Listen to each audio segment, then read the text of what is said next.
Hello my lovely people, आपका आपके अपने channel the tone of Sonia में हार्दिक स्वागत है। आपको मेरी स्टोरीज़ पसंद आ रही है, इसलिए थैंक यू सो मच। अगर आप नए हैं तो प्लीज़ मेरे चैनल को सब्सक्राइब कीजिए, लाइक कीजिए, दिल से सपोर्ट कीजिए। Thank you so much. तो आज की स्टोरी है हॉन्टेड लिफ्ट। चलिए कहानी स्टार्ट करते हैं। प्लीज़ प्लीज़ सब्सक्राइब कर दीजिएगा। ये कहानी विशाखापट्टनम की है। वहाँ जिस बिल्डिंग में हम रहते थे उस बिल्डिंग का नाम कावेरी था। वहाँ एक अफवाह थी कि लिफ्ट में भूत है। दरअसल एक औरत ने 14वीं मंजिल से कूदकर जान दे दी थी। तब से लोगों का कहना था कि उस औरत का भूत लिफ्ट में दिखता है। हमारा घर तीसरी मंजिल पर था। वैसे मुझे भूत वाली बात पर ज़्यादा विश्वास नहीं था, फिर भी मुझे रात को लिफ्ट में जाने से डर लगता था। वैसे मुझे लिफ्ट की ज़रूरत भी नहीं थी। एक दिन मैं अपने एक दोस्त के साथ घर वापस आ रहा था। वह भी उसी बिल्डिंग में ही रहता था। उस समय रात के करीब 9 बज रहे थे। हमें लिफ्ट से जाने में डर लग रहा था, मगर हम एक दूसरे को दिखाना चाहते थे कि हमें डर नहीं लगता, इसलिए हम लिफ्ट में घुस गए। लिफ्ट तीसरी मंजिल पर पहुंची। दरवाज़ा आधा खुला और फिर खुद ही बंद हो गया। लिफ्ट ऊपर जाने लगी। हमने लिफ्ट रोकने की कोशिश की, मगर कोई बटन काम नहीं कर रहा था। लिफ्ट सबसे ऊपर की मंजिल पर गई और फिर सबसे नीचे की मंजिल पर आ गई। ऐसा कई बार हुआ और हम लिफ्ट में बहुत चिल्लाए, पर कोई मदद के लिए नहीं आया। फिर कुछ समय बाद लिफ्ट 14वीं मंजिल पर आकर रुक गई। लिफ्ट का दरवाज़ा अपने आप ही खुल गया। हम बहुत डर गए। हम जल्दी से लिफ्ट से बाहर निकलकर नीचे की ओर भागे। भागते भागते मैंने और मेरे दोस्त ने नोटिस किया कि हम 14वीं मंजिल से 13वीं मंजिल पर जा ही नहीं पा रहे हैं, बल्कि हमने कई बार सीढ़ियाँ पार भी की। हम दोनों ने उस औरत का फ्लैट देखा जहाँ वो रहती थी। सच बोलूं तो मेरी सिट्टी पिट्टी गुल हो गई। कुछ समझ नहीं आ रहा था। हम सीढ़ियों पर इतना भागे, फिर भी हम नीचे नहीं जा पा रहे थे।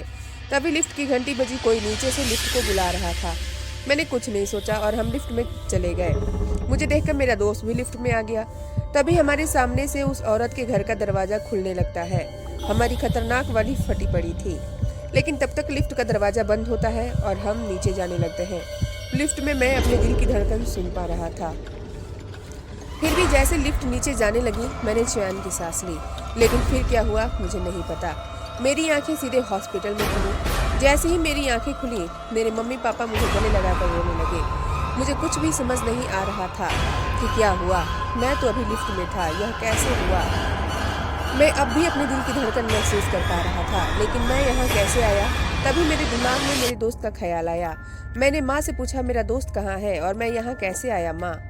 माँ ने जवाब दिया, तू गार्ड साहब के लिफ्ट में बेहोश हुआ था। पिछले 3 दिन से तू यहाँ हॉस्पिटल में बेहोश पड़ा है और 4 दिन पहले तू और तेरा दोस्त अचानक लापता हो गए थे। पहले तू कुछ खा ले, फिर बताती हूँ मैं तुझे। तब तक पापा डॉक्टर को लेकर आ गए। डॉक्टर ने मुझे चेक किया और पापा से बात की। तब तक माँ मेरे लिए सेब काट रही थी ताकि मुझे खिला सके। फिर कुछ समय बाद पुलिस वाले अंकल मेरे पास आते हैं और मुझसे मेरे दोस्त के बारे में पूछते हैं कि वो तुम्हारे साथ ही था ना, कहाँ गया। जैसे ही उन्होंने मुझसे ये सवाल किया, मैं स्तब्ध रह गया।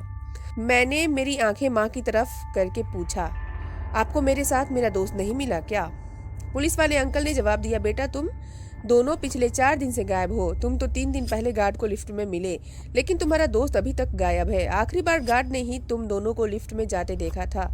उस दिन ना वो मिला ना तुम। फिर तुम मिल गए, लेकिन तुम्हारा दोस्त अभी तक गायब है। ये सुनते ही मैं जोर जोर से रोने लगा। मुझे रोता देख मम्मी ने मुझे गले से लगाया और चुप कराया। मैं रोते रोते सब कुछ बड़बड़ करने लगा। मम्मी ने मुझे शांत कराया और पानी पिलाया। फिर पापा आ गए तो उन्होंने पुलिस अंकल को बाद में आने के लिए कहा। पुलिस अंकल के जाने के बाद मैंने धीरे धीरे रोते रोते हमारे साथ की उस घटना को मम्मी पापा को बताने लगा।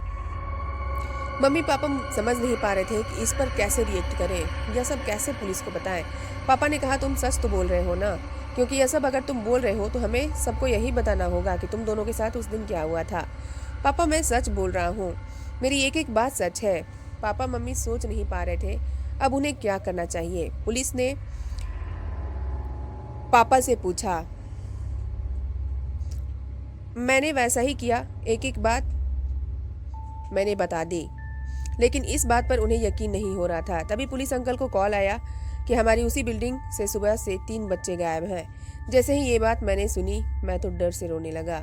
पापा ने कहा, एक बार 14वीं मंजिल देखनी चाहिए आपको। पुलिस अंकल तो कुछ नहीं बोल रहे थे। उन्हें ऐसी बातों पर यकीन नहीं हो रहा था, लेकिन फिर भी वो और पापा बिल्डिंग की तरफ रवाना हो गए। 1 महीने बाद मैं नहीं जानता वहाँ ऐसा क्या हुआ कि पुलिस ने मेरी पूरी बिल्डिंग से लोगों को निकाल दिया। मेरा दोस्त और बाकी 3 बच्चे सही सलामत मिल गए और जो मैंने पुलिस अंकल को कहा था वही सब उन्होंने भी कहा। जो भी हो, उस बिल्डिंग में अब कोई भी नहीं रहता। मेरे साथ जो हुआ उसके बाद हम एक बार भी अपने घर नहीं गए। मेरे साथ जो हुआ उसके बाद हम एक बार भी अपने घर नहीं गए। हमारे घर का आधा सामान भी वहीं पड़ा है। तो आपको ये स्टोरी कैसी लगी प्लीज़ कमेंट करके ज़रूर बताइएगा, और अगर स्टोरी पसंद आए तो प्लीज़ लाइक कीजिए, शेयर कीजिए और चैनल को सब्सक्राइब ज़रूर कीजिए। Thank you so much for listening my story. Thank you so much.